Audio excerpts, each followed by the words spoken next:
मैं डॉक्टर विजय अग्रवाल, प्राध्यापक शासकीय छत्तीसगढ़ महाविद्यालय रायपुर, आज आपको उच्चतर लागत लेखांकन में सामग्री नियंत्रण की पद्धतियों में मितव्ययी आदेश मात्रा ज्ञात करने के संबंध में बताऊंगा।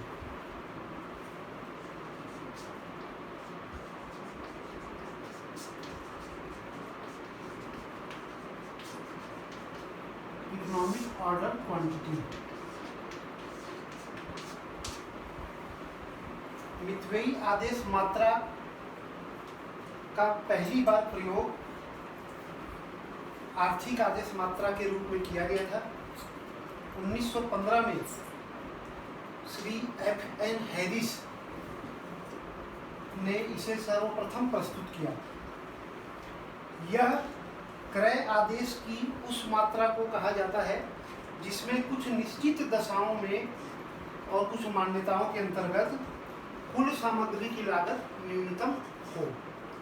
अब वो जो मितव्ययी आदेश मात्रा के इसके निर्धारक घटक कौन कौन से हैं?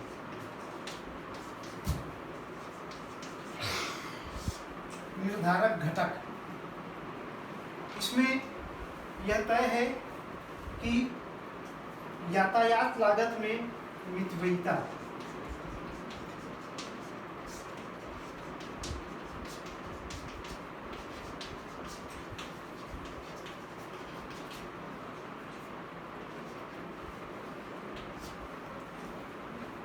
ये माना जाता है कि यदि हम 1000 इकाइयों को कच्ची सामग्री के रूप में क्रय करके मंगाते हैं और उसके जगह पे यदि इकाइयाँ बढ़ा के 1200 इकाइयाँ भी मंगाएं तो यातायात परिवहन की लागत उतनी ही लगेगी, क्योंकि उसी ट्रक में जिसमें 1000 इकाइयाँ आ रही है 1200 इकाइयाँ भी आ सकती है और अतिरिक्त भाड़ा उसमें किसी तरह का नहीं लगेगा। फिर लिखता है पूर्तिकर्ताओं की सुविधा। सप्लायर्स की क्या सुविधा है? सप्लायर जो है, जब बड़ी मात्रा में हम कच्चा सामान खरीदते हैं तो वो हम लोगों को कुछ व्यापारिक छूट, ट्रेड डिस्काउंट भी दे देते हैं। यदि हम 100 इकाइयाँ करके 10 बार खरीदें, उसके जगह पर यदि हम 500 इकाइयाँ 2 बार खरीदते हैं तो चूँकि हम बड़े क्रेता हैं तो बहुत से सप्लायर्स जो हैं वो ट्रेड डिस्काउंट भी प्रदान करते हैं। इसलिए पूर्तिकर्ताओं को भी सुविधा होती है। व्यवसाय की वित्तीय स्थिति। व्यवसाय की वित्तीय स्थिति, यदि व्यवसाय की वित्तीय स्थिति बेहतर नहीं होगी तो बड़ा आदेश नहीं दिया जा सकेगा। तो यह डिपेंड करता है कि हमारे व्यवसाय की वित्तीय स्थिति कैसी है, हम कितनी बड़ी मात्रा में सामग्री खरीद कर पाने में सक्षम हैं। और चौथा है सामग्री की भविष्य में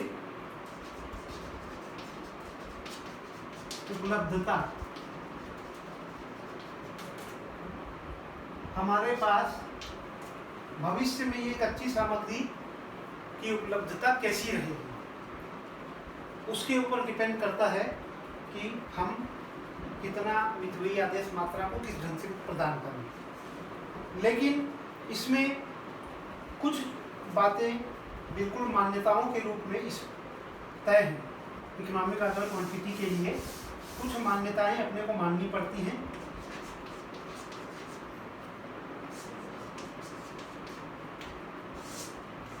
मान्यताओं में है निश्चित दर पर सामग्री उपलब्ध। यह माना जाता है कि कच्ची सामग्री एक निश्चित दर पर उपलब्ध होती है, उसके दरों में कोई परिवर्तन नहीं होता है। दूसरा, लागतों में स्थिरता। अन्य लागतें भी जो है वह स्थिर रहती हैं, आदेश लागत, वहन लागत, यह स्थिर रहेंगी, ऐसा माना जाता है। तीसरा है लीड टाइम, कि स्थिरता, सप्लाई टाइम, लीड टाइम, यह भी निश्चित है कि हमें 15 दिन के अंदर में कच्ची सामग्री उपलब्ध हो जाएगी या 10 दिन में उपलब्ध हो जाएगी, वो भी समय निश्चित होता है। चौथा है माल की एक साथ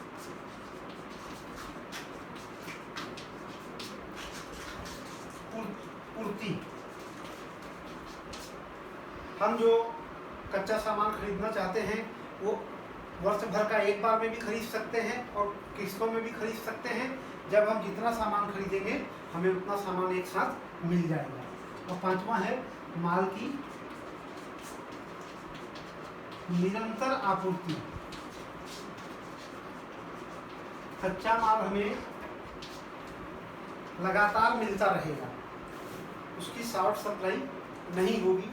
ये इकोनॉमिक ऑर्डर क्वांटिटी को गणना करने की मान्यताएं हैं कि हमें एक निश्चित दर पर सामग्री निरंतर मिलती रहेगी, एक साथ खरीदना हो तो भी मिलेगी, और जो लागतें हैं, माल का क्रय मूल्य हो या अन्य लागत हो, वो स्थिर रहेगी। तो इन मान्यताओं के आधार पर हम जो सामग्री में कच्चे माल में इकोनॉमिक ऑर्डर क्वांटिटी की गणना करते हैं वह कर सकते हैं, पर इन मान्यताओं के आधार पर।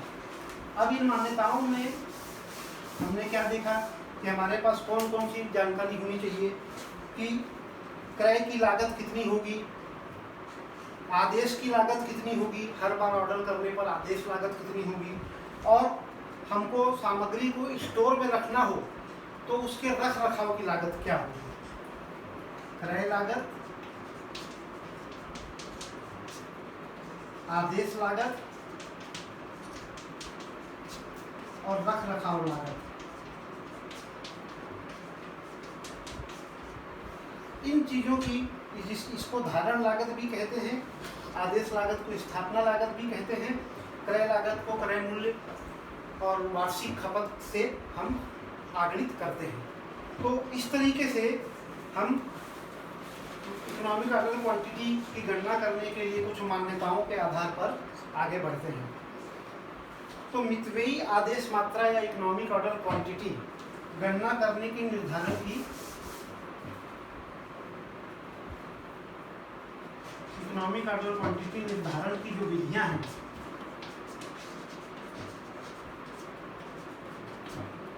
वे मुख्य रूप से 3 विधियां हैं। एक है तालिका विधि,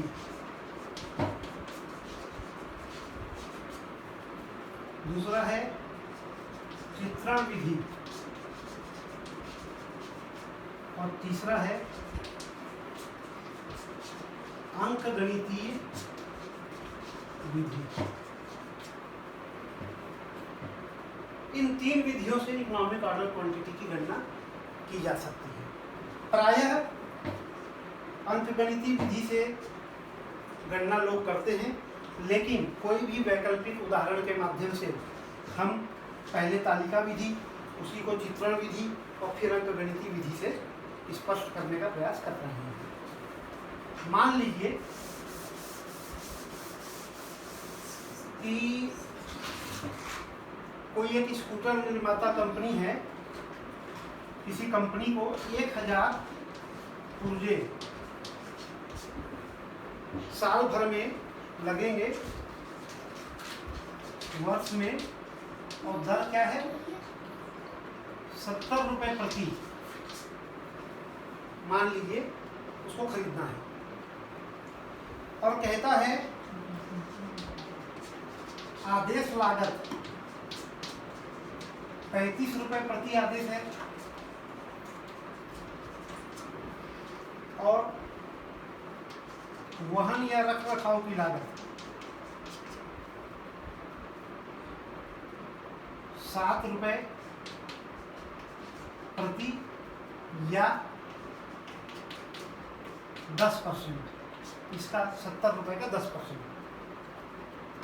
तो ये हमारे पास जानकारी है और हमको ज्ञात करना है कि हमको इकोनॉमिक ऑर्डर क्वांटिटी कितनी होनी चाहिए। तो यदि हम तालिका विधि से देखें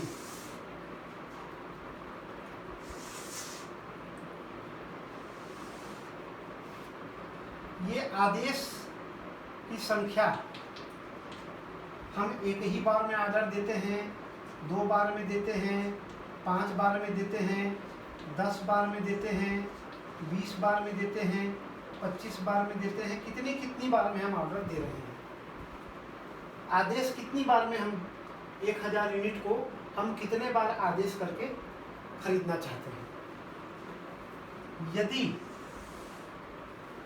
हम एक बार आदेश करेंगे तो कितनी संख्या हम यहाँ पर ले पाएंगे, पूरी 1000 यूनिट लेनी पड़ेगी। 2 बार आदेश करेंगे तो 500 यूनिट लेनी पड़ेगी। 5 बार आदेश करेंगे तो 200 यूनिट अपने को खरीदनी पड़ेगी। 10 बार आदेश करेंगे तो 100 यूनिट खरीदनी पड़ेगी। 20 बार ऑर्डर करेंगे तो 50 यूनिट अपने को खरीदनी पड़ेगी। और 25 बार ऑर्डर करेंगे तो 40 यूनिट अपने को एक बार में खरीदनी पड़ेगी। ठीक, अब आदेश की लागत कितनी हो रही है। आदेश लागत, ऑर्डर देने की कास्ट, ये 35 रुपए प्रति आदेश है। एक ही बार हमने ऑर्डर दिया तो हमारी लागत कितनी हुई, 35 रुपए। 500 इकाइयों करके खरीदा गया, 2 बार आदेश दिया तो लागत हुई 70 रुपए। 200 इकाइयाँ करके खरीदी गई, 5 बार हमने ऑर्डर दिया तो 35 × 5 175 रुपए। 100 इकाइयाँ करके 10 बार खरीदी गई तो 35 × 10 350 रुपए। हमने 20 बार खरीदा तो 700 रुपये। और हमने यदि 25 बार खरीदा है तो 700 और 175 875 रुपये हमारी ऑर्डरिंग कास्ट हो गई, आदेश देने की लागत। और वहन लागत हमारी कितनी होगी, वहन लागत या रख रखाव की लागत।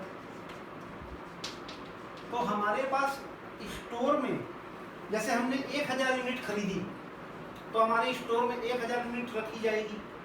और उस 1000 यूनिट में से हम धीरे धीरे साल भर निर्माणी प्रक्रिया को सामग्री का निर्गमन करेंगे। तो साल के शुरू में 1000 यूनिट है, वह साल के अंत में 0 यूनिट हो जाएगी। दोनों का औसत कितना होगा, 1000 + 0/2 = 500 यूनिट औसत इकाइयों पर वहन लागत लगेगी। तो 1000 यूनिट में खरीदने पर हमको 500 यूनिट की वहन लागत लगेगी। 500 × 7 रुपये 3500 रुपये। यहाँ पर 250 यूनिट में लगेगी। क्यों, 500 इकाइयाँ हमने खरीदी है, उसके खत्म होते तक 0 हो जाएंगी, फिर 500 खरीदेंगे तो एवरेज 250 रुपये की कैरिंग कास्ट, 250 यूनिट की हमारी कैरिंग कास्ट लगेगी 1750 रुपये। 200 में हमारी 100 यूनिट की कैरिंग कास्ट लगेगी 700 रुपये। 100 में 50 की लगेगी तो 350 रुपये। 50 में 25 यूनिट की कैरिंग कास्ट लगेगी तो 25 × 175 रुपये।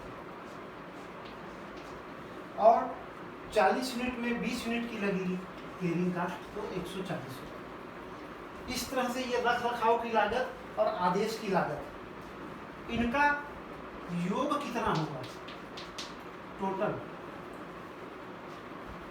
यहाँ पर अगर 1000 यूनिट हम एक साथ खरीद लेते हैं पूरे साल भर के लिए तो इसकी हमारी कैरिंग कास्ट और नॉन कैरिंग कास्ट, मटेरियल की कास्ट नहीं है यहाँ पे, जो 70 रुपये के हिसाब से 1000 पुर्जों का 70,000 तो वो सब में कॉमन लगना है 70,000 रुपये।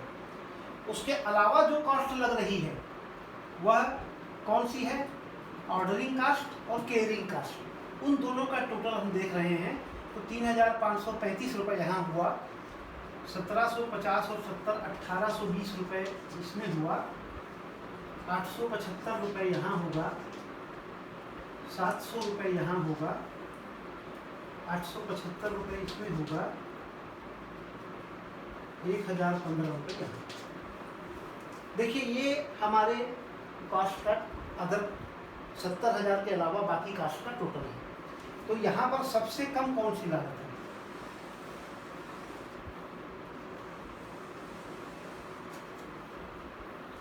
तो ये जो 100 इकाइयाँ 10 बार में खरीदने का है, यदि जैसा कि हमने समझा देखा कि कुछ चीज़ें मान्यताओं के रूप में स्थिर रहती है कि सामग्री एक ही दर पर मिलेगी, उनके अन्य लागतें, वहन लागत या आदेश देने की लागत भी स्थिर रहेगी, सामग्री की निरंतर आपूर्ति रहेगी, हम एक बार में भी खरीद सकते हैं और टुकड़ों में भी खरीद सकते हैं, लीड टाइम भी उसका फिक्स रहेगा कि सामग्री सप्लाई हो जाती है।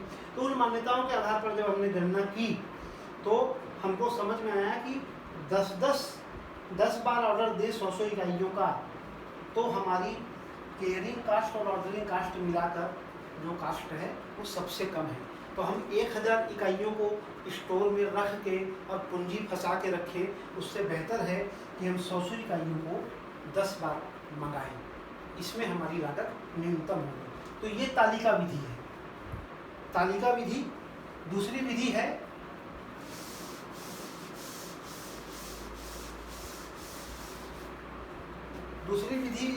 आपकी चित्रण विधि।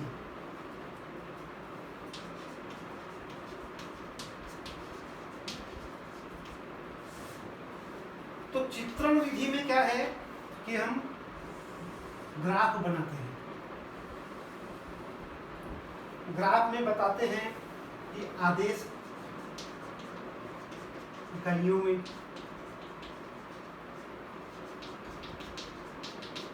कितने कितने यूनिट का ऑर्डर दें, 0 से लेके 25, 50, 75, 100, 125, 150, 175, 200, 225, 250, 25, 50, 100, 125, 150, 175, 200, 225, 225,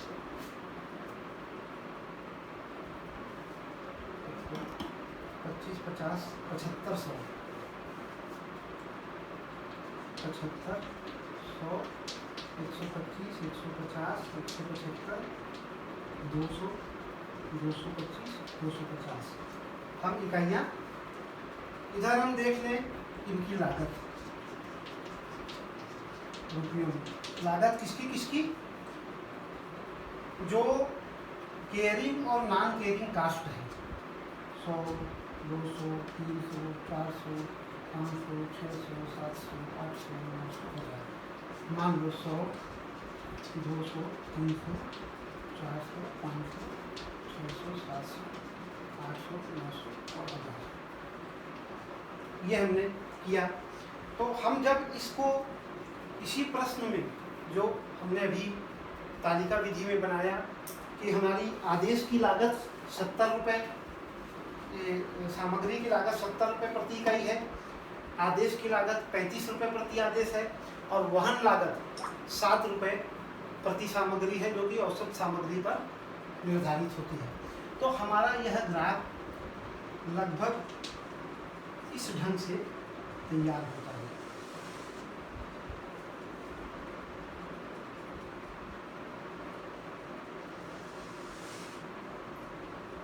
ये जो 350 के आसपास का बिंदु है, 350 इकाइयों का, यह इकोनॉमिक ऑर्डर क्वांटिटी दोनों रेखाएं जहाँ पर काटेंगे, इसको हम बना सकते हैं इसमें कि 250 यूनिट में हमारी कास्ट कितनी है, 225 में कितनी है। जैसे 100 यूनिट में हमारी